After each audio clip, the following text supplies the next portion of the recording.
챌린저스 여러분 안녕하세요. 해화동교회 장혜연 사모입니다. 매일 말씀 읽기를 통해 새 힘을 얻고 계신가요?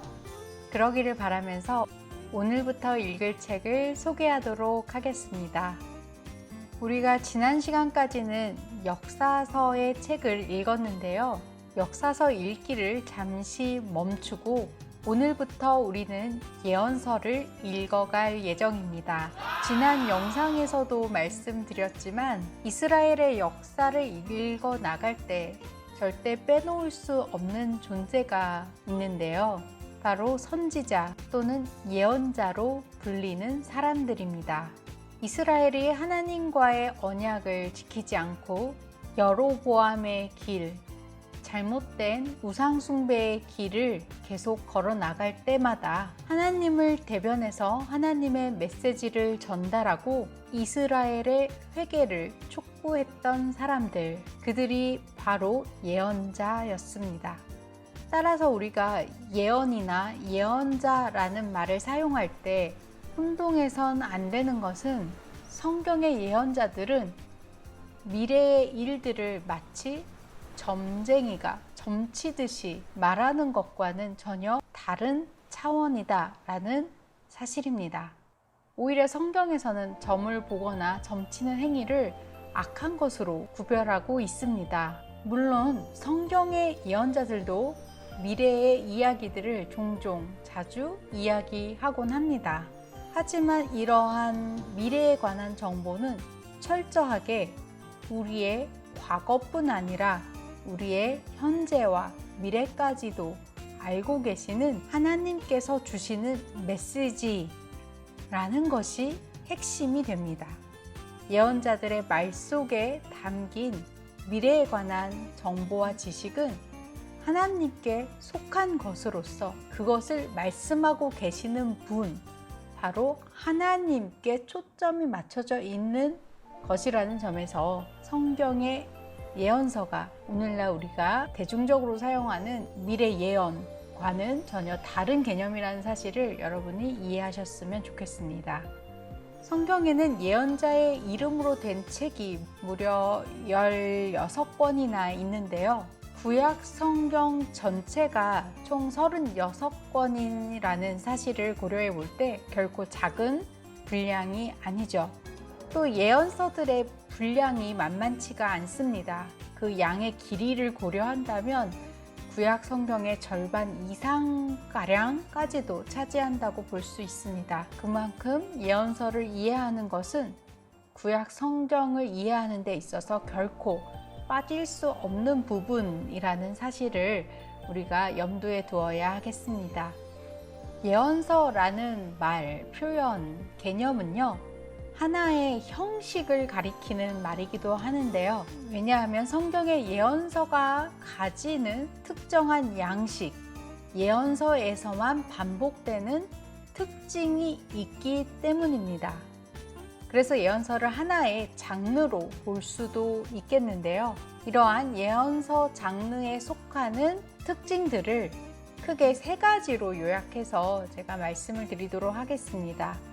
이 3가지의 특징은 우리가 앞으로 읽게 될 16권의 모든 예언서에 해당하고 적용될 수 있는 성격이라는 점, 그러한 특징이라는 점에서 우리가 잘 기억해 두고 여러분이 예언서들을 읽어 나가실 때 염두에 두며 읽으면 도움이 될 거라고 생각합니다.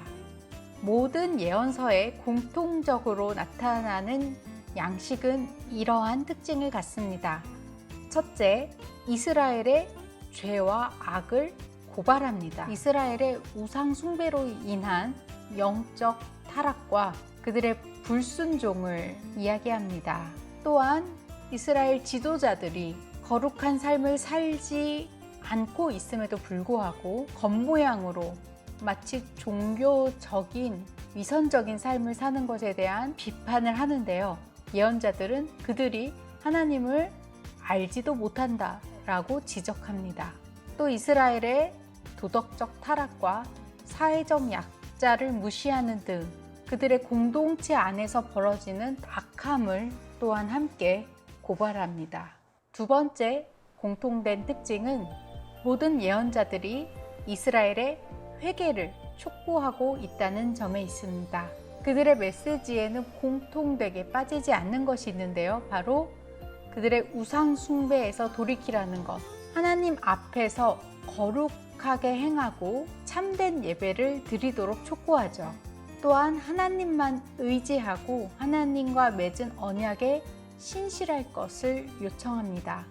세 번째 특징은 모든 선지자들이 이스라엘의 회복과 미래의 소망을 함께 이야기하고 있다는 사실에 있습니다.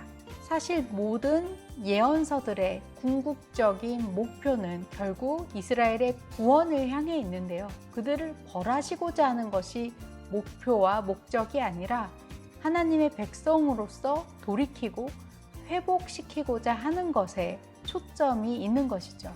그리고 멸망한 이스라엘을 다시 회복시키고 새로운 나라를 창조하게 될 메시아를 기대하는 사상이 드러나게 되는데요.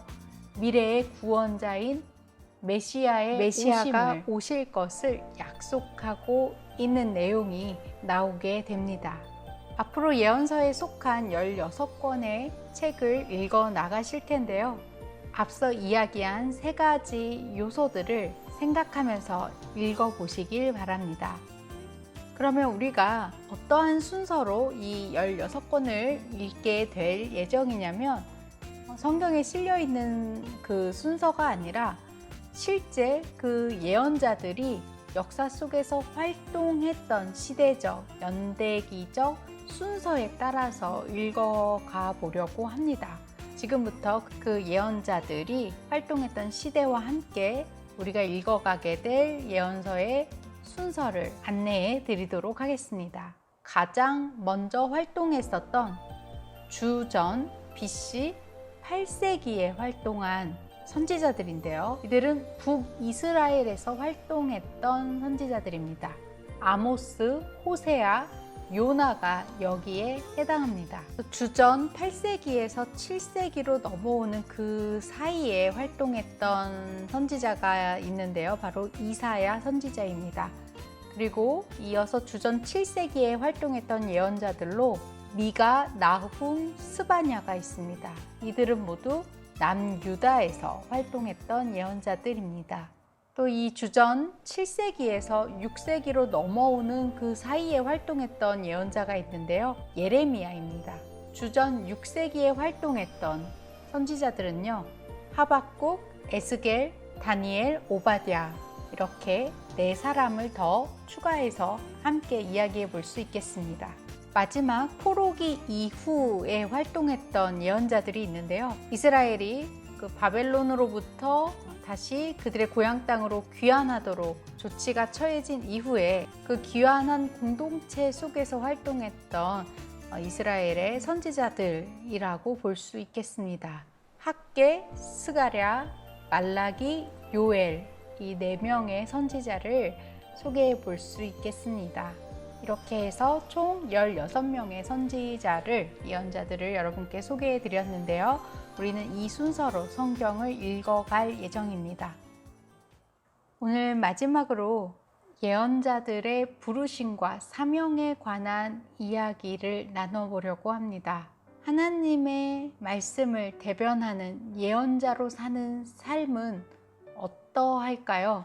여러분은 그러한 삶을 살고 싶으신가요?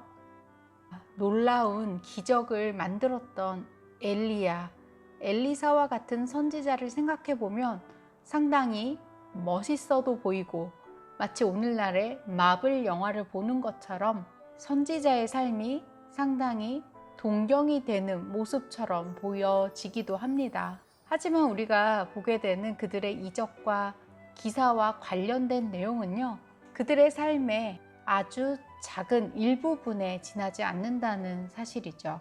우리가 가장 먼저 읽게 될 책은 아모스인데요. 그 아모스 선지자의 이름이 가진 뜻은 무거운 짐을 진 자라는 말입니다. 또한 선지자 예레미야에게는 별명이 있었는데요. 바로 눈물의 선지자라는 것이었습니다. 또 크고 위대한 선지자로 알려져 있는 이사야는 순교를 당했던 선지자이기도 합니다. 호세아 선지자는 여러 차례 음행하는 아내를 용서하고 구제해 줌으로써 이스라엘을 향한 하나님의 고통스러운 심정을 직접 경험하기도 합니다. 한번 상상해 보세요. 당시 최고 권력자이자 지도자였던 왕을 상대로 고발하고 대다수의 사람들이 옳다고 믿고 따랐던 가나안의 문화를 비판했습니다. 그 당시는 오늘날처럼 인권이나 언론의 자유가 보장되었던 사회가 아니었죠. 그들은 선지자들의 운명을 알고 있었음에도 불구하고 하나님의 종으로서 부르심에 충성된 삶을 살아갑니다. 헨리 나우엔이 쓴 상처받은 치유자라는 책의 서론에 보면 이런 말이 나오는데요. 상처받은 치유자란 그들의 시대적 고통을 그들의 심장으로 느끼고 경험하는 사람들이며 그들이 경험하고 있는 그 고통이 바로 그들의 예배가 시작되는 곳이다 라는 말이 나옵니다. 이 상처 입은 치유자는 바로 구약시대의 예언자들을 가리키는 말이기도 하고요. 오늘날 하나님의 마음을 품고 살아가는 사람들, 예수님의 제자로 살아가는 우리들의 소명을 가르쳐주는 말이기도 하지 않을까 생각합니다. 우리가 앞으로 예언서를 읽어 나갈 텐데요. 이 과정을 통해서 우리는 예수님의 제자로서 우리가 살아가는 이 시대 가운데 우리가 감당해야 할 시대적 소명, 부르심의 자리가 어디에 있는지 고민해 보시고 또 그에 대한 답을 찾아가시는 시간이 되었으면 좋겠습니다.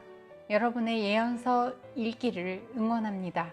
그러면 우리는 다음 영상에서 다시 만나도록 하겠습니다. 예언서 읽기도 파이팅 하세요.